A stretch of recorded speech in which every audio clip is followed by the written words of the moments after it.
Olá, sejam bem-vindos ao canal da Sueli Enfer. Ative o sininho e se inscreva aqui no canal. You don't have to know a lot of things in order to make a huge difference for the Lord in the world. But you do need to know a few things that are great and be willing to live for them and die for them. People that make a difference in the world are not people who have mastered a lot of things. They are people who have been mastered by a very few things that are very, very great. If you want your life to count, you don't have to have a high IQ and you don't have to have a high EQ.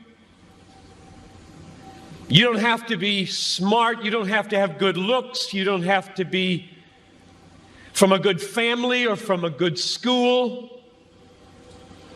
You just have to know a few basic, simple, glorious, majestic, obvious, unchanging, eternal things and be gripped by them and be willing to lay down your life for them, which is why anybody in this crowd can make a worldwide difference, because it isn't you, it's what you're gripped with. But one of the really sad things about this moment right now is that there are hundreds of you in this crowd who do not want your life to make a difference.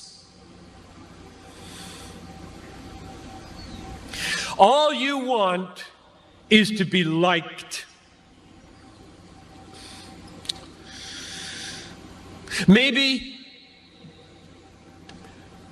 finish school, get a good job, find a husband or a wife, a nice house, a nice car, long weekends, good vacations, grow old healthy, have a fun retirement, die easy, no hell. And that's all you want. You don't give a rip whether your life counts on this earth for eternity. And that's a tragedy in the making. That is a tragedy in the making. About 3 weeks ago, we got news at our church that Ruby Eliason and Laura Edwards were killed in Cameroon. Ruby Eliason, over 80, single all her life, a nurse, poured her life out for one thing: to make Jesus Christ known among the sick and the poor in the hardest and most unreached places. Laura Edwards, a medical doctor in the Twin Cities, and then in retirement, partnering up with Ruby, also pushing 80, and going from village to village in Cameroon. And the brakes give way. Over a cliff they go, and they're dead instantly. And I asked my people, is this a tragedy?